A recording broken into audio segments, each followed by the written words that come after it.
l'occasion de la fête de l'indépendance du Soudan, le 1er janvier, le président tchadien Mahamat Idriss Déby Itno a félicité le général Abdel Fattah al-Burhan, soulignant les relations d'amitié et de coopération entre le Tchad et le Soudan.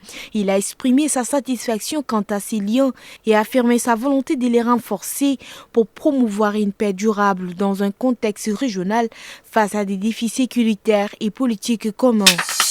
Le secrétaire général adjoint du gouvernement, Saleh Bourma Ali, a présenté ce 30 décembre 2024 à l'hémicycle le projet de loi portant habilitation du gouvernement à légiférer par voie d'ordonnance pour la période allant du 1er au 31 janvier 2025. Ce projet de loi classique a été adopté par les présidents des groupes parlementaires représentant 195 conseillers nationaux inscrits.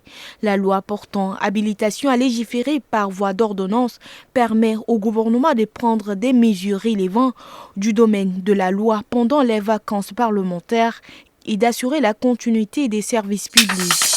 Le mouvement patriotique du salut a réagi aux critiques du parti Les Transformateurs concernant le processus électoral du 29 décembre 2024.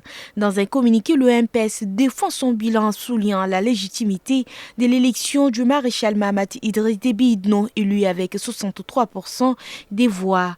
Le MPS accuse les transformateurs de nuire à la stabilité en boycottant les élections, ce qui, selon lui, reflète des ambitions personnelles.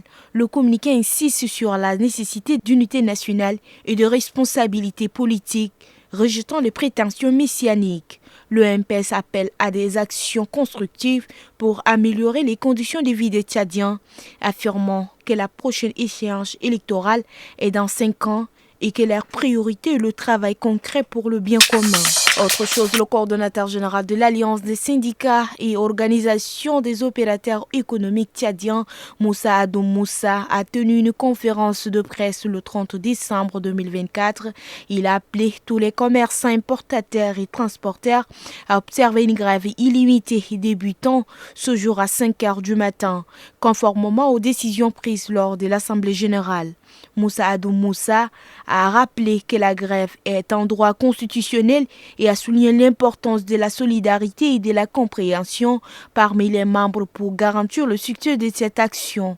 L'Alliance vise à attirer l'attention sur les revendications des opérateurs économiques et à obtenir des réponses concrètes des autorités compétentes.